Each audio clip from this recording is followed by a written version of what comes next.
Good afternoon, everyone. My name is Jamie Watts. I'm the Director of Events with the Newcastle County Chamber of Commerce, and I'm thrilled to have you all here today for our second installment of our higher education series, today featuring the president of Goldey-Beacom College, Colleen Keith. Just a few housekeeping items. We are recording this event, so we will be able to share this after the fact with anyone that may not have been able to attend that registered, or if you would like to have access to that as well, we will be sharing that recording in the follow-up email to this event. If you have any questions, please utilize the chat. Both Kathy and I will be monitoring the chat during the conversation, so that way we can make sure that your questions also get answered. And I'm going to stop sharing my screen now, and I'm going to turn this over to Bob Chadwick, President of the Newcastle County Chamber of Commerce. Bob? Thank you very much, Jamie, and good afternoon, everybody, and welcome to this, as Jamie mentioned, the second in our series of conversations with the presidents of our higher education institutions here in Delaware. Last week we were able to sit with Tony Allen from Delaware State University, and that was an amazing conversation. And we're really looking forward to hearing from the president of Goldey-Beacom College, Colleen Keith, today. And we do this series quite frankly because we want everyone throughout the business community to know how important we think all of the higher institutions are to our community and to our state and to our not only the education of our young people, but to economic development and prosperity here in our community. And it's really important for us to understand what's going on at each of these schools so that we can have a better understanding of how those things are happening. So I really appreciate Colleen being able to free up some time on her schedule to be with us. Goldey-Beacom has been an amazing partner throughout the years to the Newcastle County Chamber of Commerce. We collaborate on everything from our business incubator to our business education events to our entrepreneurial webinars. It's a strong record of collaboration, and with your leadership, that's even grown over this last period of time since you've been president of the college. So we really appreciate that.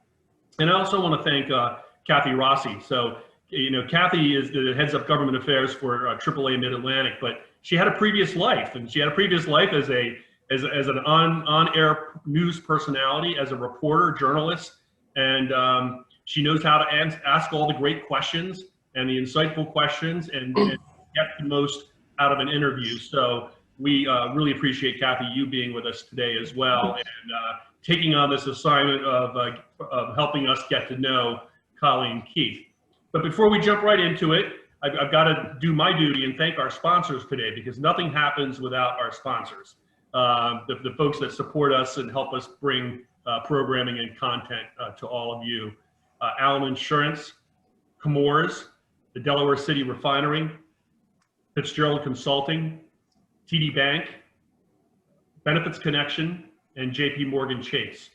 And just so you know, Benefits Connection is the entity of the chamber that provides insurance products to our members, that allows our members to achieve significant savings on whether it be dental, medical insurance, so on and so forth. So it's a great advantage of membership. And if you're interested in that, just give me a call, give us a call at the office and let us know. And that's our Benefits Connection program, and you can find that on our website. So with that, thank you all to our sponsors, and I'm going to turn this over to the very able and distinguished Kathy Rossi. Kathy. Well, thank you, the distinguished Bob Chadwick, very much. Once a reporter, always a reporter, and you know, it's come in pretty handy. This is one of those times when I'm privileged to interview the college presidents. I enjoyed very much Dr. Tony Allen. I thank you, Bob, Jamie, and the Chamber for hosting this series and opening this window into our prominent educational institutions in Delaware. Probably once a teacher, always a teacher, once an educator, always an educator as well, Colleen Keith. And I would say, because there are so many threads of connection in Delaware, which you probably have discovered during the 3 years, I think it has been, since taking the helm at Goldey-Beacom. Oh, one. I just finished my first year. It feels like 3. This year has felt like 3 times as many. Oh, I'm sorry. It's only been a year. Just one, yeah. Wow. Wow. Yeah. Well, so, but yes, I have noticed the connectivity here in Delaware. So let me just ask with a question that I hadn't planned, and that is just react to sort of the Delaware environment. And it's been obviously a very different year. You know, Dr. Tony Allen came in January, and you're sort of same boat, but different. You're new to the state, not just new to the institution. So talk about that for a moment. Yes, and what I have found is I was born in Oswego County, New York, and raised in a very small town. I think there were maybe 1,000 people in the town of Parrish, New York, where I was raised. And Delaware, and so you get to know everybody when you're in a small town. You know everything about everybody. Here in Delaware, it's the same way. So I think that the small town roots really helped in coming to Delaware. And also, people here really want you to succeed. So community members want to see you succeed as a professional, but they want the college to succeed as well. And Goldey's been around for 134 years. So, you know, having that kind of foothold here in Delaware is important, and people want to see that succeed. So they reach out, they will do whatever they need to. I think I've met all of the elected officials, not always because of my initiative or our staff. Our external affairs director, Janine Sorbello, made a lot of introductions, but also the elected officials made introductions themselves. They reached out. So people want to see you succeed here, and I think that's a key difference. That's something you don't see everywhere. A rising tide lifts all boats, and I think in Delaware we try to help one another, and for better or for worse, it's called the Delaware way. And sometimes there's those that look at that and say, well, you know, sometimes, but all told, it's a wonderful place to be. I'm a native Delawarean. I know we have probably many on today's Zoom session that are also native Delawareans or have been here an awful long time and feel like they are. So my thread of connection, and probably many who drive past the school, I used to live in the Pike Creek area. My husband and I bought our first home there. And I always look forward to the marquee and the inspirational messages on the marquee. So the question that I had planned to ask is, I think you have two signs, one on Stony Batter Road and one on Linden Hill Road. What do those messages say today? Oh, today they say, let me tell you, the Stony Batter sign at one point today, because the messages rotate through, but it said, if there is to be any peace, it will come through being, not having.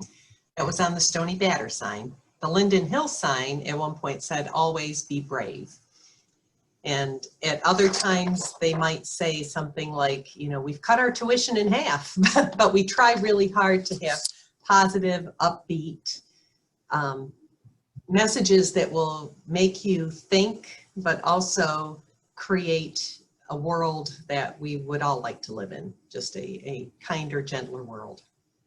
So speaking about remaining resilient and this always be brave sign, it leads into the COVID conversation, because I know that your 2020 commencement ceremony that was scheduled for May 1st was deferred until November 20th. I believe it's still scheduled for November 20th, right? We deferred it again. Yeah, we're moving it again to the spring. Okay.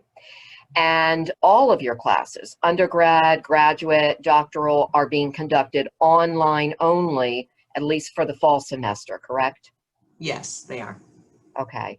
So talk wider perspective, how Goldey has been affected by COVID. And before we go into the big recent news about your tuition cut, the timing of which would be good to talk about as well. But just sort of, you know, schools across the country have handled the pandemic differently, for better or for worse. And some of them are facing challenges. I think that Delaware State has, I believe Tony said, about 15–20% of students on campus, and the rest are all online. You had, I think, probably less residential students and more that were probably remote anyway, but you talk about that, if you would. Sure. Yes, we made the decision to go all online and to not welcome all of the undergraduate population back into the residence halls. We do have about 21 students, I think exactly 21 students, that are living on campus right now, students who need to live here for one reason or another. So we do have some students here on campus, and some of our res halls are most of our rest halls are apartments. So they have kitchens and they can cook there. So the students are living in the apartment sections. And then we have our new res hall, Fronta Hall, which is open, but largely empty. We do have a few people living in there right now, but not very many. So we made the decision to go all online because that was just the way we could keep people safest. And with so many unknowns with COVID, that seemed to be the best decision that we could make.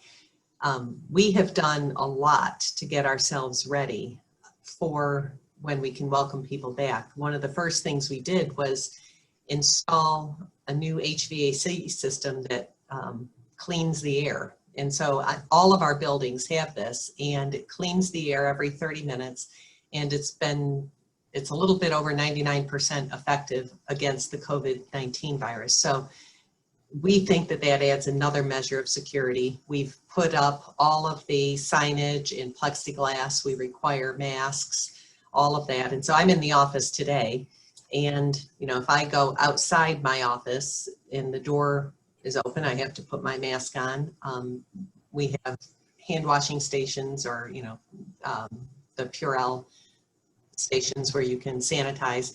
So we've done all of those sorts of things. And probably the biggest thing we did, aside from the cost of that HVAC system, which was not cheap, but the biggest thing we did was we created a return to work task force, and they worked very hard all summer and came up with all of our policies, because you have to have policies and procedures to operate so that people understand the parameter and so that we can keep people safe. And that task force worked really hard writing policies, only like a week later to have to rewrite some of them because of some new piece of information that came out. So we have done a lot of that. When you think about, you know, how public and private colleges are going to come out of this pandemic, you know, everybody's had a loss of some sort. You know, we've all had, you know, we lost revenue when we sent students home out of the res halls. We provided refunds right away so that students had money, because that was going to become another thing. You know, how you don't know what your money's going to be like. So we provided refunds right away. And then we had to make sure that we could upfit everything. The CARES Act that the federal government passed did help us quite a bit. About $500,000 went to technology related things so that we could make that pivot and support our faculty that are teaching now online, because we needed new software, new programs to be able to help them do that. And then we also got the second half of the CARES Act funding is meant for students. And we have given out, a little over 300,000 of that. So we still have more to give out, and students are still applying for it. So we've got about $500,000 that goes to students, $500,000 that could go to technology. So that helped us a whole lot. I think coming out of the pandemic, we're going to be okay. Goldey-Beacom is in a pretty enviable position when you compare us to other not-for-profit private higher education. And this is the third college that I've been the president of. And so I come with a little bit of a perspective on all of that. But, you know, lots of institutions will be at risk. We shouldn't be at risk.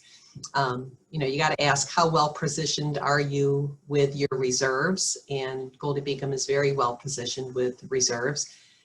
You know, how much debt did colleges have on their books? And at Goldey now has debt because we have taken out a loan to pay the cost of our new building, but we really, our debt load is insignificant in comparison to our endowment. Our endowment is pretty high. It's around 160 million right now. And that is not just unique in not-for-profit higher education, but it's also unique in that it is largely unrestricted. Goldey for years has been a very conservative college in all of its approaches. You know, we saved money. That's how we built that endowment. So our leadership years ago said, we want to save and we want to build endowment. Their goal was to make college affordable for students. And so they started taking operating results and saving them. And that means that probably between 90 and 98% of our endowment is unrestricted. So our board can spend it or restrict it to be spent in various ways, as opposed to some endowments which are largely donor driven. We do have some donor funds in our endowment, and we follow the protocols that the donors have set forth for those. But most of our endowment is unrestricted, so we can spend it in ways that we feel we need to spend, and that helps us to come out of something like a pandemic, whole without a lot of issues. So we've had the negative impact of the pandemic, but I think we've managed it, and right now, our enrollment is looking okay. We're on budget, but we're not exceeding it in any great detail right now, but we're doing okay on that. So what is enrollment? Where are you with those numbers? Right now, it is 1,168. So 1168 is our fall enrollment as of September 17th. We still have another session to go in the fall. We do a 14-week session and then 2 7s this fall. And so we have another enrollment period to go, and that will increase that number a little bit more. And then spring enrollment should increase it a little bit more. So are the numbers, sorry to interrupt, are the numbers holding, during the pandemic? Are they up, down, or about the same as typical? It's really about the same. It's not really all that far off. So the University of Delaware released some very difficult news about some layoffs in staff there. And I think you just spoke to the strong financial position that your school is in for a whole nother set of reasons. Mm-hmm. So much so that you were able to make pretty big news about cutting tuition in half recently. Yeah. So talk to us about what led to that decision, how you are able to do that, and what implications you think that will have, I imagine in a positive way, for enrollment. Hopefully, yes. This was a decision that didn't come with me. This started back in the 2013-2014 academic year. The conversations became about, we're saving our money, we're building this endowment. We need to make college more affordable. So what they started doing in 2014, for fall of 2014, is offering something called an Affordability Assurance Award. And that effectively cut tuition in half or more. So what we did was we advertised the higher price, and then we added this Affordability Assurance Award, which brought everybody down to about 50%. And then there were other scholarships and other aid that they're eligible for. So we have a merit scholarship program, we have athletic aid, and then federal aid, Pell Grants and SEOG grants, that sort of thing. So we started doing this back in 2014 and have been doing this for 7 years. The year before I arrived, the conversation among the college leadership was, do we just make this permanent? Is now the time where we just go, we've proven we can do it. So now do we just bite the bullet and roll that tuition back? So we engaged with some leaders in the field and looked at it, did a serious study about it. What would it entail? What does that mean for us? And made the decision to go ahead. So we had decided back in September of 2019 that we were going to do this for fall of 2021. We knew that we needed the amount of time in between to be able to get our marketing materials developed and, make sure that we had all of our ducks in a row. And so we're moving ahead as if, we're going to make this decision, and then the pandemic hits and we're like, well, it's still a good decision, maybe even a better decision. So let's go ahead and do it. So we've engaged with a marketing consultant who's helping us to manage and promote that message. And we're able to sustain this. We've been doing it already for a number of years. So sustaining it for a little bit longer for, permanent, it's really not going to be that much of a change for us. What we hope is that we will get the bump in enrollment that often comes when colleges do this sort of thing. a lot of times that's why colleges do it. They need the bump in enrollment. Our decision to actually do it is because it really was the right thing to do. You know, we were already charging that, and we wanted to be more transparent in how we were able to talk about the cost of college. And that has made a difference. Just with people that have engaged with me on social media, it's really helping them to understand more about how college finances work and what college really does cost. So we're pretty proud that we can actually participate in that narrative and maybe help lead the way so that other colleges that can do this can make the decision to do it and can follow our lead. Very good. You have about 43 programs, I believe, different undergraduate and graduate programs. And your reputation has pretty much been as a teaching institution and as a business school. Yes. So we can speak historically a bit and then look at what you're accomplishing in terms of new programs. I understand a new doctoral of business administration in fall of 18, then a master's in counseling psych in 19, and this year, new degree programs at the undergrad level in human services and communications and media that began this fall. So if you can talk about why those programs, why Goldey, to help inform our business community about the opportunities that exist there for students, but also for teaching, because we have, chamber members who are watching this, and I know some who have taught at Goldey. They've told me it's been a great experience for them, and sharing business, professional world, real life experience is not something that everyone does. Everyone doesn't go into teaching, but there are those opportunities that could exist as well. Sure.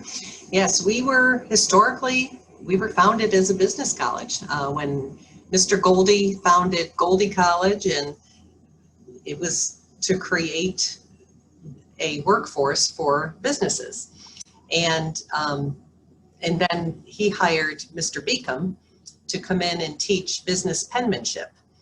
And then the two of them had a falling out, and Beacom said, I can do this better on my own, and went a couple blocks down the street and started his own college. And they competed for 50 years against each other and then merged.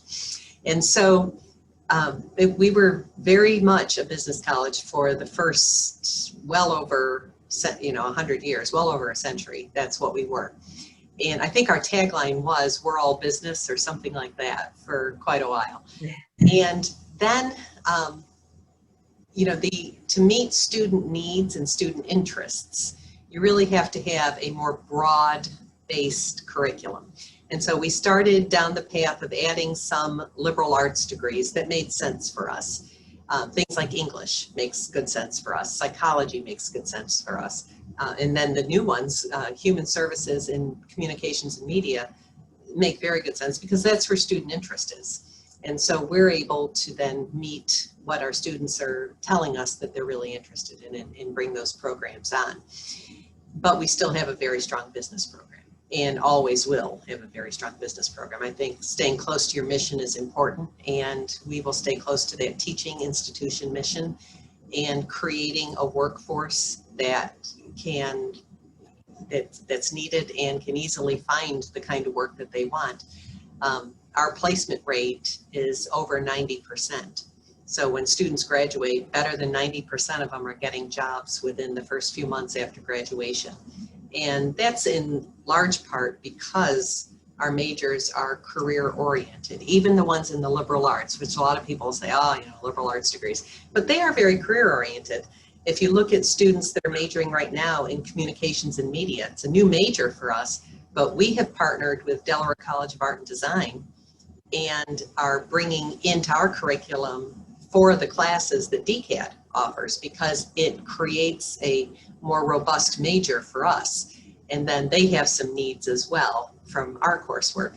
So that communications and media major, when that student graduates out of there, they're going to have the creative aspect because of the coursework that they're taking with DCAD. And then they're also going to have the communication because of the strong English and communication coursework that they get from us. And I see in the in the chat, Nicole Evans, she's one of our faculty members. Hi, Nicole. And she teaches in human resources in our business curriculum, but the criminal justice major is a big major for us as well.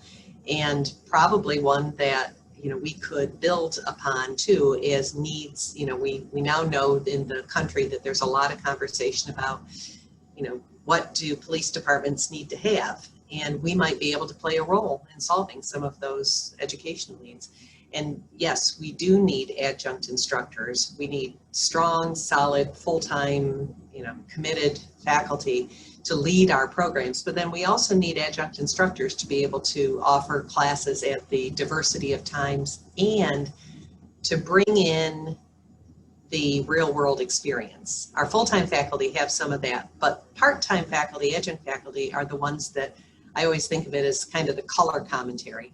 They come in and they tell you how this really works, how the rubber meets the road. And that's very important to have.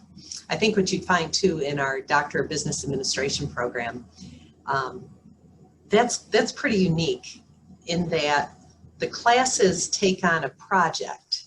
So they partner with a company in the area that has a need that needs to be researched and resolved.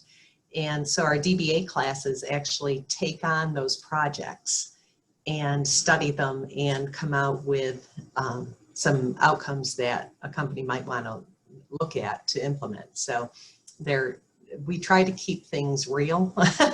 And really, when we're producing a student, a graduate, if you think of us as a, marketing or a manufacturing organization, we're producing a graduate that meets the needs that our business community has. You really do have a rich history, and I frankly did not know this until I was doing some research for this interview, and that is that there are 4 alumni who have served as governors, 4 alumni of Goldey, and that's Clayton Buck, who was elected governor back in 1928, Richard McMullen, who was governor in 1936, Walter Bacon, who was mayor of Wilmington and then also governor back in the 30s and 40s, and then Sherman Tribbett, who was governor in 1972. Interesting, that's more than the University of Delaware, I think one more than the U of D. But all schools are challenged to change with the times, technologically and with the business, entrepreneurship, everything that's happening in the world today. Can you kind of look to the horizon and your vision a bit to where you intend to take the college as you sort of the state of play now, but in this time of a pandemic and in challenging times, there are opportunities that come. And just as new businesses are emerging during these times because they're noticing new needs, are there things that you have, from your experience, having been a college president twice prior, that you're bringing to Goldey and to Delaware and to this moment in time and saying, this is where I think we need to be looking and growing and going? I think bringing in that outsider perspective has been helpful for Goldey. One of the first things we did was talk about whether or not we need to refresh our strategic plan, and we decided that we did. And so we have brought in an outside agency called Credo. They're out of North Carolina, and they are helping us through a process of strategic planning. And right now, I think we have 33 different initiatives that we are pursuing for the next 24 months in our plan. And some of that includes civic engagement, because we know that we need to be more engaged external to the college. Our students need it, and our faculty and staff need it. We need that back and forth and that really authentic relationship with our community. That's some of our initiatives: comprehensive retention review, comprehensive academic review. We're trying to look ourselves externally to see what it is that we need to be doing. So to scan our environment. So I don't know that I'm bringing any of the new ideas, because as much as I want us to take a look at what's out there, what's going on beyond the walls of our campus, and how do we live into that, and how do we take our step into what it means to be able to help bring things along. When you think about just like our English majors, and we know that it's hard to get teachers and good quality teachers. Well, with alternative pathways to teaching, a lot of our majors could become math teachers or English teachers or something like that. So we need to be able to make sure that we're having those kinds of conversations internally so that our students understand what their options are, but we have to be aware of what's happening externally so that we can see what role we can play in that. And I think our strategic planning process is going to be the impetus behind all of that for us. Are there any ways in which businesses can work with Goldey through partnerships, intern programs, vendors? Yes, one of our strategic planning initiatives is actually engaged learning. And we have always had an internship program in a pretty strong career services office. So now that we're looking into what does it mean for students to experience engaged learning, that's going to be more internship, more shadowing, more external to the campus. So businesses can play a big role in that. They could be sites for interns, they could be sites for job shadowing, or just folks who we can bring in to talk to our students and talk to our faculty and staff about what's going on in their businesses and truly understand what role we can play. I met with the leaders of CSC back in the spring before the world closed down, and I didn't know what CIC was. It's absolutely a fascinating business to me. Well, I can see implications for a lot of our majors, not just our business majors or IT majors, but a lot of our majors in the kind of work that CIC does. And so there's opportunities all over the place. And it doesn't have to be a large company like a CIC, it could be any size. So we do have that. Our career services folks would be happy to manage any of those kinds of conversations. We are partnering with Jobs for Delaware Graduates. I don't know what that's going to look like just yet, but we are, reaching out and seeing what we can do there. Our business faculty, Nicole Evans, who's on the phone or is on the call here, she is a member. She's one of the leaders with Delaware SHRM, the Society for Human Resources Management. We're very active in that organization. So there's a lot of that. Anyone who is interested in partnering with us can reach out to our external affairs director, Janine Sorbello, and she'll be able to manage that conversation and figure out who needs to be at the table. And that's been a big part of her job this past year, I think, is bringing people to the table and figuring out who all needs to be there. I would think one of the advantages of being a small school is that there's less layers, that it makes you a little bit more, gives you an ability to be responsive and to be a little bit more nimble and to probably make decisions a bit faster than other institutions. It does. Here we have something called the Executive Leadership Team, and it is myself, our Executive Vice President, Chris Santamaro, who functions as our CFO and overall business and facilities and all of that sort of thing. And then Allison White, who is our Vice President for Academic Affairs, and Chuck Hammond, who is our Vice President for Student Affairs. And that team of 4 is the top leadership. And so you see us walking around campus. You can interact with us easily. So anybody can easily interact. They just walk in my office. And so we tend to talk often and really take a systemic look in the kind of 35,000 foot view of the institution, and we can make decisions pretty quickly about things. We now have an expanded leadership team that will begin meeting probably about every other meeting with that top team of 4, and that's the next layer of organization down, the next layer of bureaucracy. How's that? And so all of the decision makers are at the table together often and bringing all of the information that we need to every decision that we make. So yeah, it's a lot easier. Goldey is small. My first college was a pretty small college. The next one was a little bit bigger. This is a little bit smaller. So it's easier to make decisions here. When I think back to years ago when I worked for Ohio State or Ohio University. I've worked for both, and just the huge structures. And, you know, it took forever to get a decision. Here, decisions can be made pretty quick, and we know how it's going to impact something else when we make that decision. That's important to the business community, I know, moving quickly. I'm going to go to the chat so we can pull a question that's been sitting there, and that's what's been the state's reaction to COVID with regard to appropriations to the school? Are appropriations being adjusted downward? Well, we're private, so we don't get appropriations from the state of Delaware.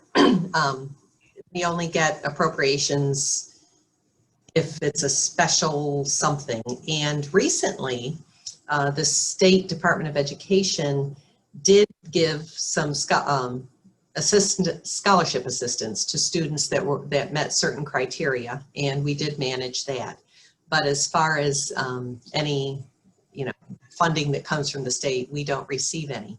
Now, we are working right now with Newcastle County, who is covering the costs of COVID testing for us. So from September, September through December 31st, they are helping us with that. So we participate in the allotment of the tests that they give. We give testing every Tuesday. All of the students that are living on campus, all 21 of them, whatever faculty and staff, you know, we have some staff that live here as well. And then anyone else affiliated with the college who would like a test can come in and be tested, and then we do that. So we are very grateful to Newcastle County for helping us out with that. That was a game changer. Now we got to see about testing, because the NCAA has made their decisions on resocialization of athletics, and our conference, the CACC, has their decisions, and so we've got to get back to the table and make new decisions about testing going forward. So that's been something, but as a general rule, we don't get any funding from the state. Okay, we have another question from Randolph Gushel. Colleen, good to see you again. Since we met last year, the perceived gap between the need for IT skilled people and supply continues to grow. Some of us point out to businesses that you are providing what many need, but they don't know about you, or they really don't know the skills they need. The CSC story supports that, the corporation services. What else do you plan to do, is Randolph's question. Well, right now, that will depend on the outcome of our strategic planning group that's working on program review and what is it that they want to do. We've got, for instance, a data analytics course that will be implemented, and it's on the books now, and that's something that we'll start to offer. But we will have a team of faculty and staff who are actually taking a look at our curriculum and making a decision about, you know, what do we need to tweak, what do we need to add going forward. And so there's a process that goes through here. We are going through the process with the Middle States Council for Higher Education, MISHI, to be able to have online programs as a standard general rule. Right now, we're able to do some online work because the Federal Department of Education has said that we can, but we are not approved as a general regular way of doing business to offer online programming. So we are going through the process right now. It's called substantive change, and we're getting that paperwork done, getting that into Middle States this fall, and then we'll go through the process that we need to be able to go through. And our hope is to be able to bring at least a program to the online market, and we'll carefully choose which one that is. We've had some conversation about what seems to be something out there that people need. We're not really well staffed right now to do a whole lot in the IT area, so that would be something we'd have to staff up for. But we are very well staffed to do something in finance. And so a graduate degree in finance or a graduate degree in taxation, they're, you know, pretty hot topics right now, and something that is a role that we could easily play in the not too distant future. So we're looking at that sort of thing. So our strategic planning team that's looking at that will be, I'm sure you'll be hearing about it in the not too distant future. Might you also consider hybrid, both face-to-face and online, combination thereof? Yeah, our Vice President for Academic Affairs, Allison White, if she's in the office, she's probably downstairs cheering up and down right now because she loves the idea of hybrid. I think but she, yeah, and that's probably what we would do best because we do very well. Yeah, see, she just said yay. We do, we know we're good in the classroom. And so we want students in the classroom. But a lot of people's lives are just busy and you need to have the blend. And so my guess is you will see us doing some of that more so going forward. So hopefully we'll get the right approvals and that won't be an issue. We can do hybrid now. That's okay because as long as we keep it under 50% of the program online, we're compliant with our accreditation status. Okay. We had another question early on that's been sitting in the queue and I don't want to ignore it.